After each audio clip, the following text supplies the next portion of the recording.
کوفہ والوں نے آپ سے عرض کیا، اے امیر المومنین، اس سال دریائے فرات کی طغیانی کے سبب ہماری کھیتیاں برباد ہو رہی ہیں۔ کیا ہی اچھا ہو اگر آپ اللہ تعالیٰ سے دعا کریں کہ دریا کا پانی کم ہو جائے۔ آپ اٹھ کر مکان کے اندر تشریف لے گئے۔ لوگ گھر کے دروازے پر آپ کا انتظار کر رہے تھے کہ اچانک آپ سرکار اقدس صلی اللہ علیہ وآلہ وسلم کا جبہ پہنے، امامہ سر پر باندھے اور عصائے مبارک ہاتھ میں لیے ہوئے باہر تشریف لائے، ایک گھوڑا منگوا کر اس پر سوار ہوئے اور فرات کی طرف روانہ ہوئے۔ عوام اخواص میں بہت لوگ آپ کے پیچھے پیچھے چلے۔ جب آپ فرات کے کنارے پہنچے تو گھوڑے سے اتر کر 2 رکعت نماز پڑھی، پھر اٹھ کر عصائے مبارک ہاتھ میں لیا اور فرات کے پل پر آ گئے۔ اس وقت حسنین کریمین رضی اللہ عنہ ان کے ساتھ تھے۔ آپ نے عصا سے پانی کی طرف اشارہ کیا تو پانی کی سطح 1 ہاتھ کم ہو گئی۔ آپ نے فرمایا، کیا اتنا کافی ہے؟ لوگوں نے کہا، نہیں۔ آپ نے پھر عصا سے پانی کی طرف اشارہ کیا، پانی 1 ہاتھ اور کم ہو گیا۔ سبحان اللہ۔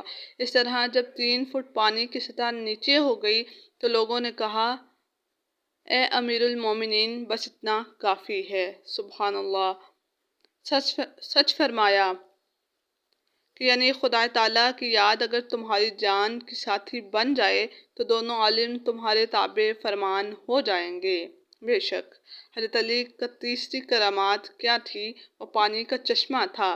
جب حضرت علی کرم اللہ وجہہ جنگ صفین میں مشغول تھے، آپ کے ساتھیوں کو پانی کی سخت ضرورت پڑی۔ لوگوں نے بہت دوڑ دھوپ کی مگر پانی دستیاب نہ ہوا۔ آپ نے فرمایا، اور آگے چلو۔ کچھ دور چلو تو ایک گرجا نظر آیا۔ آپ نے اس گرجے میں رہنے والے سے پانی کے متعلق دریافت کیا۔ اس نے کہا، یہاں سے 6 میل کے فاصلے پر پانی موجود ہے۔ آپ کے ساتھیوں نے کہا، اے امیر المومنین، آپ ہمیں اجازت دیجیے، شاید ہم اپنی قوت کے ختم ہونے سے پہلے پانی تک پہنچ جائیں۔ آپ نے فرمایا، اس کی حاجت نہیں۔ پھر اپنی سواری کو مغرب کی طرف موڑا اور ایک طرف اشارہ کرتے ہوئے فرمایا، یہاں سے زمین کھودو۔ ابھی تھوڑی ہی زمین کھودی گئی کہ نیچے سے ایک بڑا پتھر ظاہر ہوا جسے ہٹانے کے لیے کوئی ہتھیار بھی کارگر نہ ہو سکا۔ حضرت علی کرم اللہ وجہہ نے فرمایا، یہ پتھر پانی پر واقع ہے، کسی طرح اسے اٹھاؤ۔ آپ کے ساتھیوں نے بہت کوشش کی مگر اسے اپنی جگہ سے ہلا نہ سکے۔ اب شیر خدا نے اپنی آستین چڑھا کر انگلیاں اس پتھر کے نیچے رکھ کر زور لگایا تو پتھر ہٹ گیا۔ سبحان اللہ۔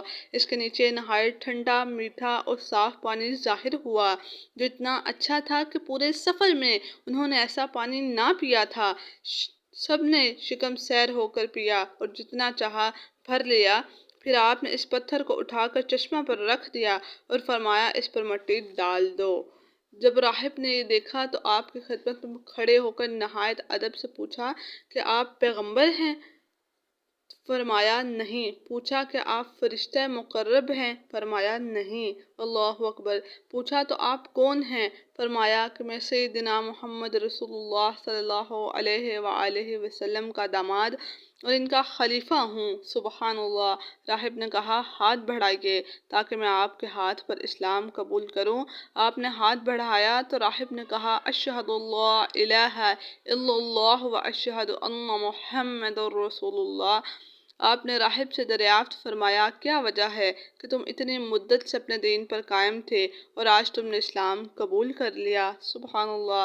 اس نے کہا، حضور، یہ گرجا اسی ہاتھ پر فتح ہونا تھا جس چٹان کو ہٹا کر چشمہ نکالنے اور ہماری کتابوں میں لکھا ہوا ہے کہ اس چٹان کا ہٹانے والا یا تو پیغمبر ہوگا اور یا پیغمبر کا داماد ہوگا۔ سبحان اللہ۔ جب میں نے دیکھا کہ آپ نے اس پتھر کو ہٹا دیا تو میری مراد پوری ہو گئی اور مجھے جس چیز کا انتظار تھا وہ مل گئی۔